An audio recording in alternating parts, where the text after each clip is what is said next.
To maintain optimal performance for a traditionally versioned geodatabase, it's a best practice to compress your geodatabase on a regular basis. To achieve a full compress to state 0, it's necessary to remove all locks from the geodatabase. Locks can be created from users accessing the geodatabase in desktop applications such as ArcGIS Pro and from ArcGIS Server services that are referencing data from the geodatabase. The script I'm about to show will stop your ArcGIS Server services that are currently running, disconnect all users from the geodatabase, block further connections to the geodatabase, reconcile and post all versions, and compress the geodatabase. After the geodatabase is compressed, the script will rebuild indexes and recalculate stats on version feature classes, and then finally restart the previous running services. Additionally, the script will output a CSV file showing the before and after counts of the A&D tables, also known as the delta tables. This will allow you to easily see if the version feature classes have been compressed. Also, the script will report the before and after state ID of the geodatabase. Some optional parameters within the script include sending email notifications. If the script executes successfully, an email will be sent attaching the CSV of the delta count or delta table counts and a message of the before and after state ID. If an error occurs, an email will be sent including a log file reporting the error and a line within the script that caused the error. So a quick note also before executing the script, if you have any geodatabase replicas, they should be synced before executing this. So let's just take a look at the geodatabase I'm going to be compressing. Here it's on my instance. I have an SDE owned repository, and I have two data owners within this geodatabase, one called data owner 1 and another called data owner 2.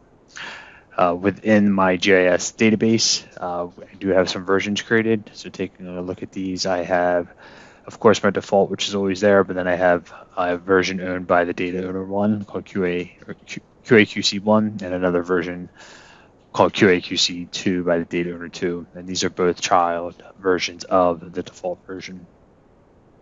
I also have some services published from these geodatabases. So just taking a look at ArcGIS Server Manager, I have these services that are up and running that are referencing some of those feature classes. So in order to perform a full compress of the geodatabase, I want to make sure all the users are disconnected as well as those services to be stopped. So let's take a look at the script that we're going to be executing. So here is the script here. Right now, there are some variables that you just have to specify. I'll just quickly run through these variables. The first one is the admin connection. So this admin connection here is going to be the connection to your DBO or SDE connected user. So if you have a DBO in repository, there should be a DBO connection. If you have SDE in repository, it's being SDE connection. And the next variable is whether the ArcGIS server instance is federated with portal. If it is federated, you want to have that true. If it's not, just set that to false. Here is the ArcGIS server instance for where I need to specify the fully qualified domain name of that ArcGIS server instance that's running my services. Next is my portal admin account and password. So if it is federated, this should be specified. If it's not, you can leave that blank, which leads us to the next variables for the ArcGIS server username and password. So this should be specified if your ArcGIS server is not federated. But if it is federated, we can just leave that blank. Optionally, I can choose whether to delete my versions or keep them. I can abort if there's any conflicts. I have that set to no abort, and I can also choose how I want to resolve any conflicts I want to. There is a reports variable, where my reports will be created. So this is a directory where there's going to be a reconcile log that's created, as well as a delta count CSV that I was previously mentioning. There's also a log file that's created with this script. Just to take a look at the script, there's actually two scripts that are used within this workflow. There's a compressed geodatabase, which we're taking a look at, and then there's this logger script as well. This just has to be placed in the same directory as this compressed geodatabase. And what this will do is create another logs file here, which will report any errors that occur when you execute the script, which can be very helpful. So if you have the script automated, say with Windows Task Scheduler, it'll go ahead, generate any logs, and you can go ahead and review them. Jumping back to the script, I do have, so this log file name is just going to be the name of the log file that gets created in that logs directory. There's the reconcile log. So when you do your reconcile post, that will create a log. This is just the name of that will be stored in the reports location you have. And I just have that set to the same location as where the script is residing. And here there's optional parameters I mentioned. There's the send email, so you can either set this to true or false. If you set it to true, there's a few more variables that you have to specify. For example, the from email, I'm just setting to a fictitious email, no reply, and then a to email address or addresses. This is a common delimited list, so you can specify multiple addresses here. And then an SMTP server name, the port I'm connecting. And then my last variable is the data owner connection. So this script will also rebuild the indexes and recalculate stats, as I was mentioning. So in order to do that, we have to be connected as a data owner. So here I have the paths to each of those data owner connections that you saw in ArcGIS Pro. So now that I have my variables set up, I can go ahead and execute the script. We'll go ahead and run this. Actually, before running this, I am going to produce an error just to make sure that the email is working, just to show you how that will work. So here I'm just going to change my password to something that is incorrect. I will go ahead and run this. So it should fail on trying to connect to the data instance, or it should be the server instance. As we can see here, it generated an error. And since I did have my send email to true, we should get an email with the attached log file. But we can also check here where the script resides. It did create that logs file directory, and we can see it did create the log file based on our log file name.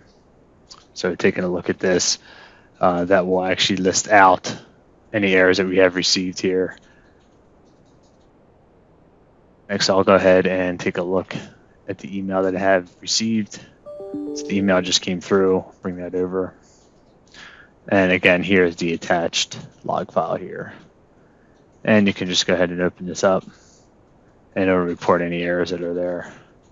So just taking a quick look at this, we can see here's the error that was generated within the script telling us which line it did fail on.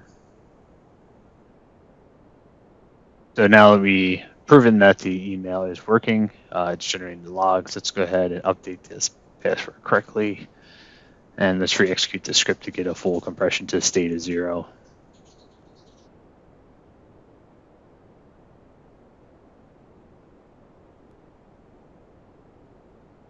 Okay, so the script executed successfully. Let's just give a walkthrough of what this script actually did. So starting at this top here, we can see first it's going to get the current state ID of the Geodatabase. Right now the current state ID is at 4. So now it's going to go ahead and walk through performing the reconcile, post, compress, stop user. So the first thing it's going to do is stop the ArcGIS Server services. Next, it's going to block any new connections to the Geodatabase. It'll disconnect any users that are currently connected still. It'll get a list of all your versions, reconcile and post, then optionally deleting if you have that parameter set. It'll then compress your database, and then it's going to go ahead and report the state ID. So here we can see we did get a full compression down to a state of 0, which is great, and it'll write the delta counts to the CSV file.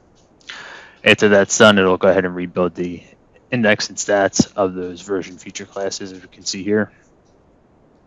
And then finally, it'll start your ArcGIS Server services back up. It gives a nice printout of the overview of the script, so it completed in just a little over a minute for this Geodatabase. Shows you the previous state ID and the new state ID, and where we can check the delta counts of the CSV file. So let's go ahead and let's open up that CSV file.